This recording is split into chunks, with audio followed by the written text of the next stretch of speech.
Oh, okay, gotta get comfortable.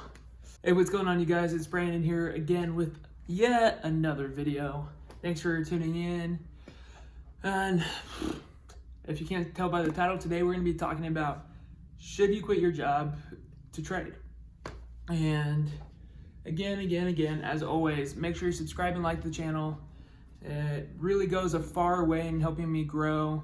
Still really small right now, but I'm gonna try to keep pumping out this content consistently to get to you guys, and hopefully you guys enjoy the content. If you do, again, make sure to like and subscribe. But let's get right into it. Okay, so if you guys just want a quick rapid fire answer, should you quit your job to trade? Probably not. Main reason I say this is because a lot of people, they'll hit a trade or two and they'll get super excited about trading, and then they'll say, okay, I can quit my job now. They'll quit right away. And now, for the very select few people that could work, don't get me wrong, there's a possibility in anything, but statistics say more than 90% of you, that probably won't work out at all. So one of the biggest things for me, if figuring out if you want to trade or not, is first of all, you really have to find out if you actually enjoy trading. The reason I say this is because some people just like the idea of making a lot of money quickly. They don't necessarily like the idea of trading all the time. And you may think those two run hand in hand, but they don't really run hand in hand at all. Because, for example, you got to think, are you going to really like being by yourself all day, 5 days a week for 7 hours? Because it can get kind of lonely if you don't really talk to anybody else outside of work. Those are things you got to really think of, because it can be mentally tiring. And if you're having a bad day, those days can get even lower because you don't have really anybody else to lean on. And it's just one of those few things you got to think about when you want to trade for a living. And if for some reason you are just bent on trading for a living, you just know you can do it, it's something that you've always wanted to do, I think a big thing in being able to do that is having a year of money or a year of expenses saved up. So that way you don't have to rely on any trading income that you have. And I think this is probably the most important one. Because if you really want to try your hand at trading, it would be pretty nice to have your mind at ease knowing that you don't have to make $2,000 this month to cover all your expenses.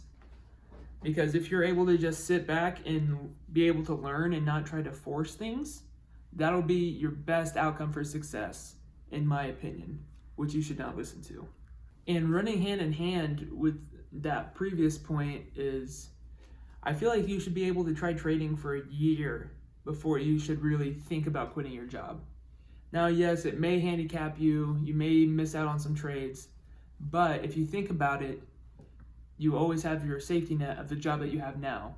You may hate your job, but if you think, hey, I only need to do this for a year just to prove that I can do this and save money at the same time, and if you can do all those things, I think you have a pretty good path in order to be trading for a living. And probably the one that is the hardest, especially for new traders, and shoot, I even struggle with this from time to time too, is having a lot of self-discipline. And this really comes in because when you're by yourself, you don't have to listen to anybody, it's solely on you, on what you do. Sometimes things can get out of hand. You can start making money or trying to make too much money too quickly. And then next thing you know, you're losing money in your account. And then you start going a little crazy. You may be getting a little depressed because, hey, you weren't supposed to lose that money because you saved it for so long. And so if you are a person that doesn't have a lot of discipline, doesn't have any money saved up, and you're pretty new to trading, the odds are kind of stacked against you, to be honest. And trading may sound like a great idea, but it's something that you should really build up to instead of just jumping all in at once. Because you definitely need to do research, definitely need to, paper trade is definitely ideal. But if you were like, I don't want to do paper trading, start with like 50 or $100 and just dabble with it a little bit. Because you can't just jump in with $10,000 or however much you have saved up and just expect that you're going to double your money in a month because you see all these different people advertising it. There's actually a lot of work you got to do, and you got to learn. And you can't have beginner's luck, but if you just have beginner's luck doing something stupid, it's not going to keep and continuously repeat itself. It's just not how it works in the stock market. But just to quickly wrap up the points I just brought up to you on what I would recommend doing, again, don't listen to me, but what I would recommend doing before you could think about quitting your job. 1, I would suggest having around a year of expenses saved up so you don't have to rely on trading income. 2, before that, I would maybe even try for a year of trading, proving that you can trade in order to give you confidence to quit your job. 3, one that would be really smart to do is just, do you actually enjoy trading, or do you just enjoy the idea of trading? And now that's one that you'll definitely have to self-reflect on and think about hard. And again, do you like being by yourself, working by yourself? Can you handle the highs and can you handle the lows with nobody around you? And that's probably a very self-telling trait of your character if you're able to handle those things. But then, hey, you might be able to give trading a full try, a full-time gig, whatever the case is. I feel like you're in a really good spot to really give this thing a go.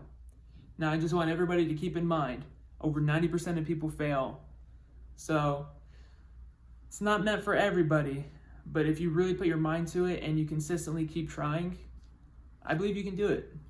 It just all comes down to what you do. But that's all I really have to say on this topic for the time being. So if you guys have any other topics you want me to cover, please leave them down below. I'll get to them. If you need me to describe something a little bit more in detail, I'll gladly do that for you guys. But, oh yeah, don't forget to subscribe. I'm watching you guys, like half of you are not subscribed yet. So I really want you guys to subscribe. I really want you guys to subscribe. But again, I say it every day, and thank you so much for watching. It means so much to me that you guys are watching my videos. But I hope you guys have a great day, and I'll see you later.